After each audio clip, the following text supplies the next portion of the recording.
আসসালামু আলাইকুম ওয়া রাহমাতুল্লাহ। ইন্নাল হামদালিল্লাহ নাহমাদুহু ওয়া নাস্তাঈনুহু মান ইয়াহদিহিল্লাহু ফালা মুযিল্লা লাহু ওয়া মান ইউযলিল ফালা হাদিয়া লাহু ওয়া আশহাদু আল লা ইলাহা ইল্লাল্লাহু ওয়াহদাহু লা শারীকা লাহু وأشهد أن محمدا عبده ورسوله أما بعد فأعوذ بالله من الشيطان الرجيم الزانية والزاني فاجلدوا كل واحد منهما 100 جلدة عن أبي هريرة رضي الله تعالى عنه قال قال رسول الله صلى الله عليه وسلم ثلاثة لا يكلمهم الله تعالى يوم القيامة ولا يزكيهم ولا ينظر إليهم ولهم عذاب أليم المسبل شيخ زان وملك كذاب وعيل مستكبر رواه مسلم। সম্মানিত উপস্থিতি, প্রশংসা আল্লাহর জন্য,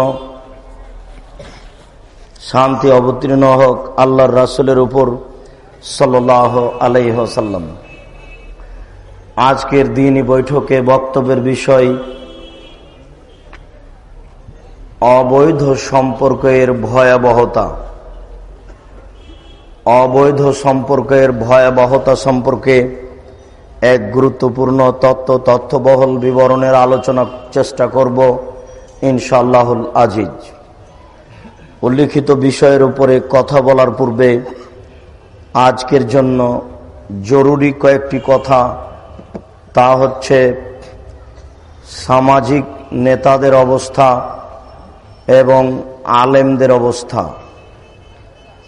আলেম সম্পর্কে রাসূল সাল্লাল্লাহু আলাইহি সাল্লামের বিবরণ এবং সমাজের নেতা সম্পর্কে রাসূল সাল্লাল্লাহু আলাইহি সাল্লামের বিবরণ। উল্লিখিত বিষয় দুইটিকে সামনে রেখে আমরা পরবর্তী বিষয়টি সম্ভবপর পেশ করার চেষ্টা করব ইনশাআল্লাহুল আজিজ। একথাই ঠিক যে দিন যত যাবে মানুষের সামাজিক অবস্থা, মানুষের মানবতা তত খারাপ হবে।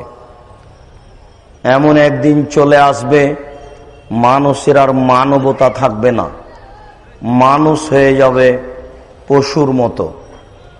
সেই দিন হয়তোবা আর দেরি নেই।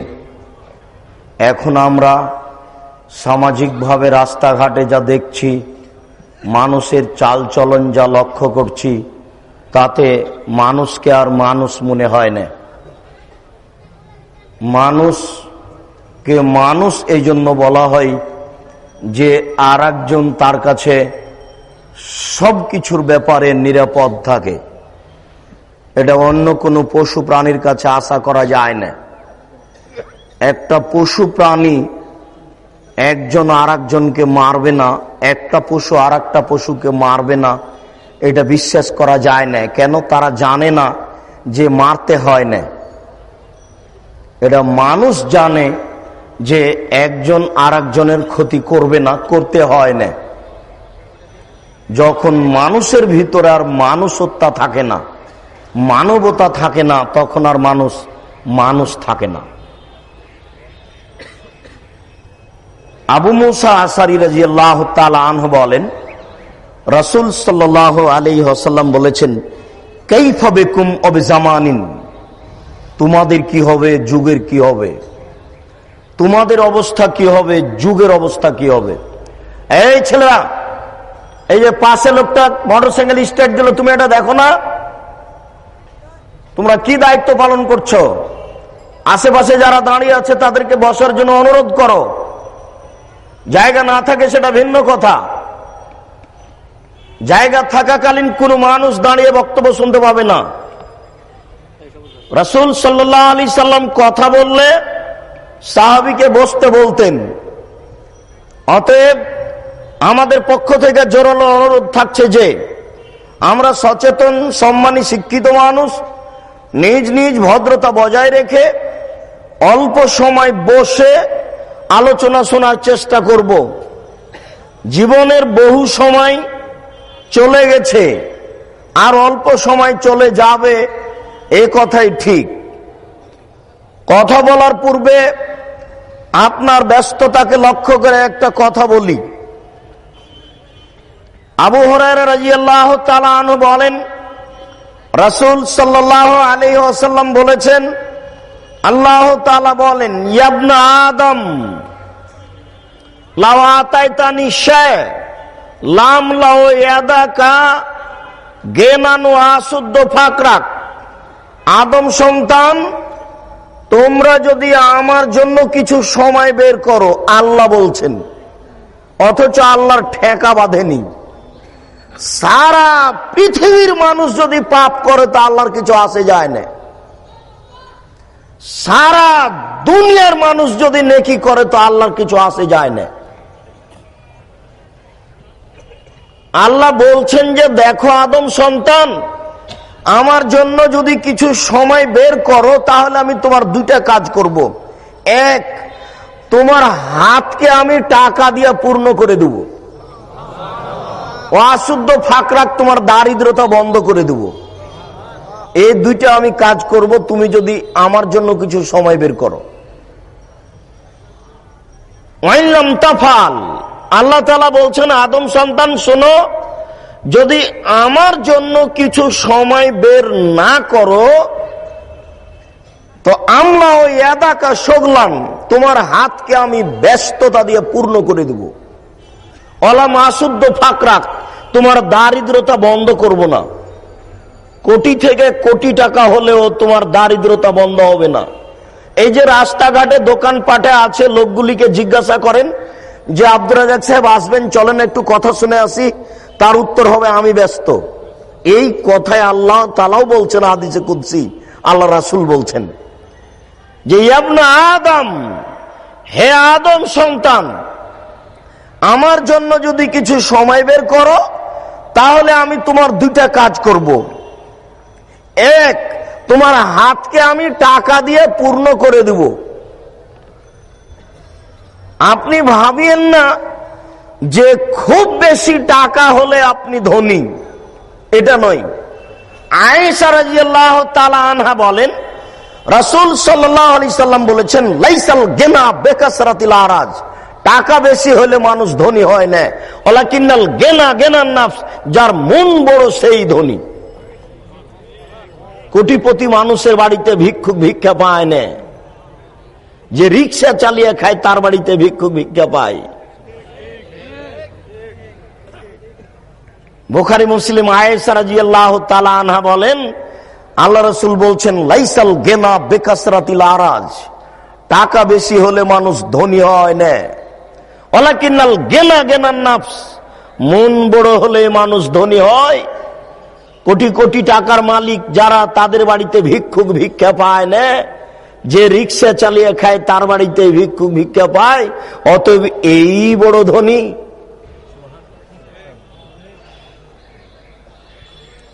রাসূল সাল্লাল্লাহু আলাইহি ওয়াসাল্লামের কথাকে মূল্যায়ন করতে হবে, হিসাব করতে হবে, তাহলে বোঝা যাবে, তাহলে নিজেকে চিনা যাবে, আল্লাহকে চিনা যাবে।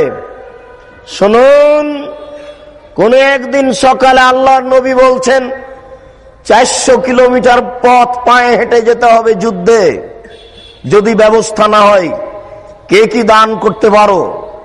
তখন উমর রাদিয়াল্লাহু তাআলা আনহু বললেন, আল্লাহ রাসূল, আমার বাড়িতে যে অর্থ সম্পদ রয়েছে আমি তার অর্ধেক দিলাম।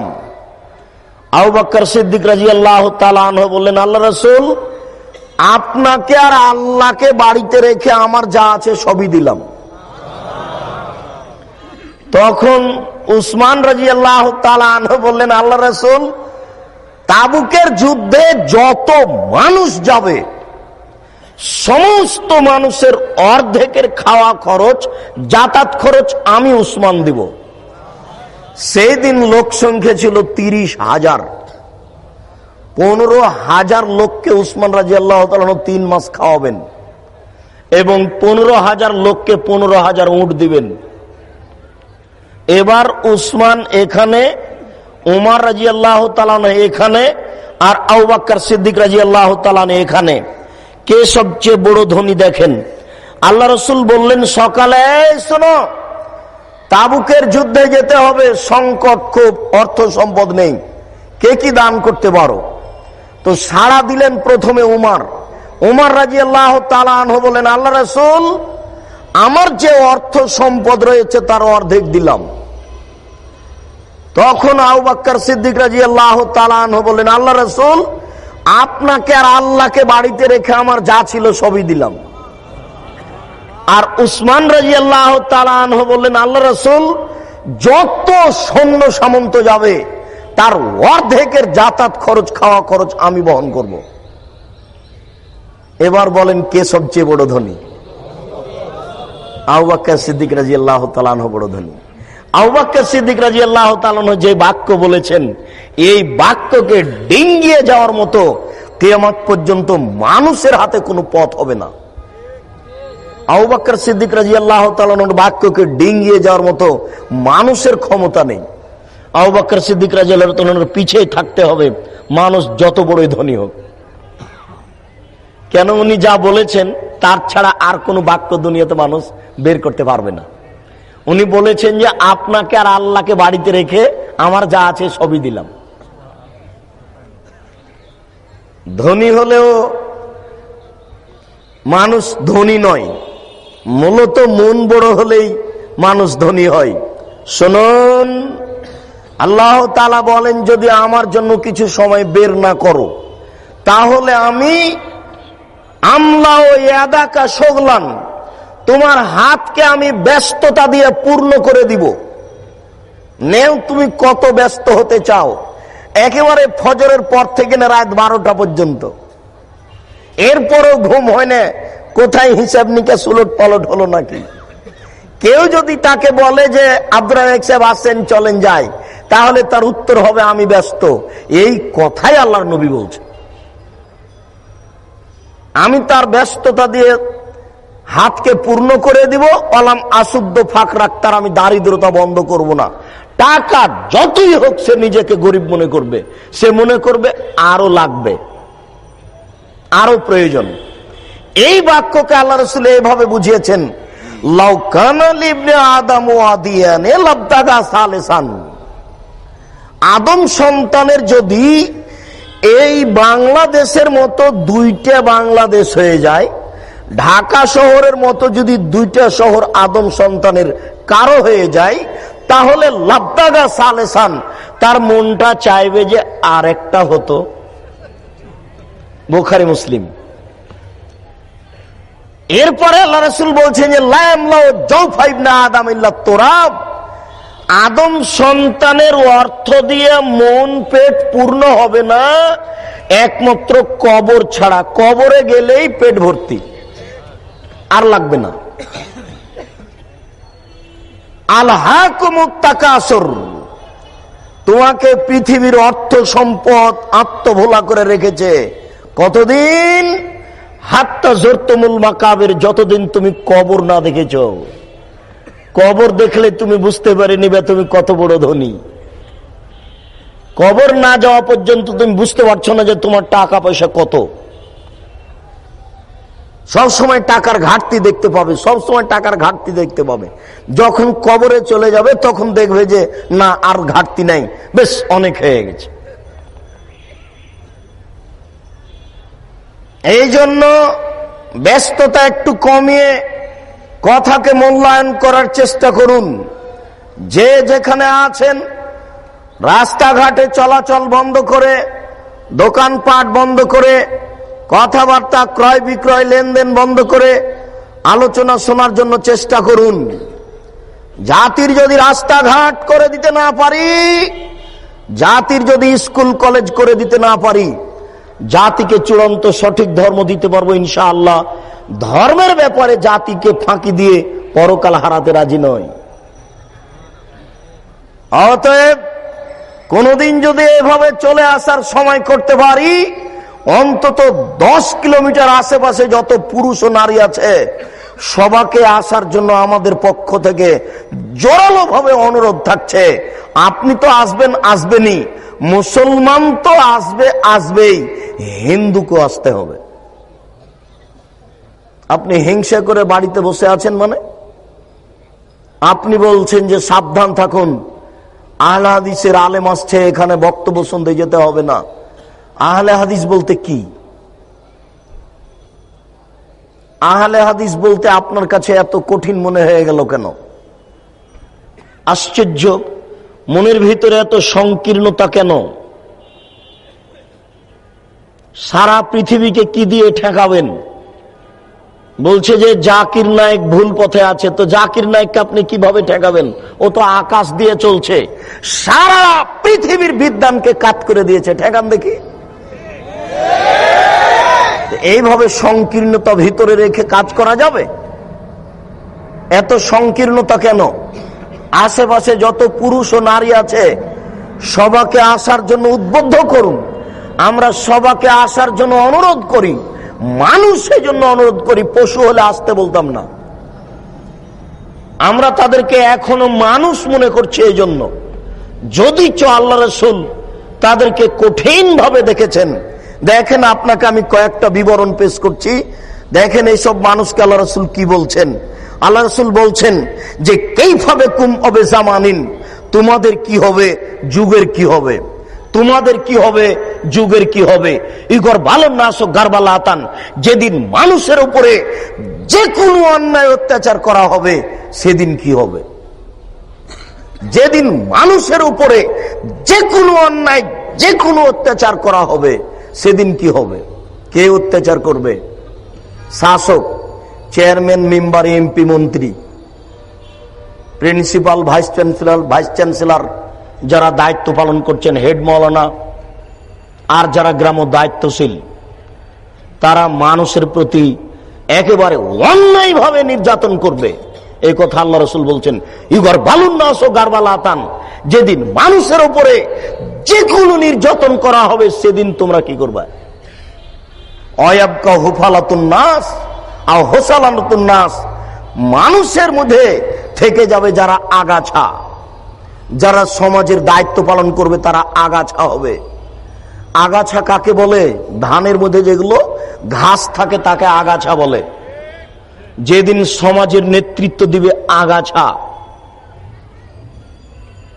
সেদিন কি হবে? আগাছা যদি নেতৃত্ব দেয় তাহলে তো সমাজের কল্যাণ বুঝে না, ও কি দিয়ে বুঝবে এটা ভালো না মন্দ। চেয়ারম্যান সাহেব বললেন যে আমার ছবি মূর্তিটা এই রাস্তাতে ঝুলিয়ে দেন। ছবি মূর্তি রাস্তায় ঝুলালে কি হবে এটা তো তার জানা নাই, জন্মসূত্রেও জানতে পারেনি। কেন? বিভাতে ভুল হয়েছে। কষ্ট নিয়ে কোনো আসে যায় না, ব্যথা নেন আর যেতে থাকবেন। আব্দুর রাজ্জাক সাহেব এত কঠিন ভাবে আমাকেই বললেন যে আপনাকেই বলছি, বিবাহতে ভুল হয়েছে। আল্লাহ রাসূল যে সময়তে বিবাহ করতে বলেছেন সে সময় বিবাহ করা হয়নি।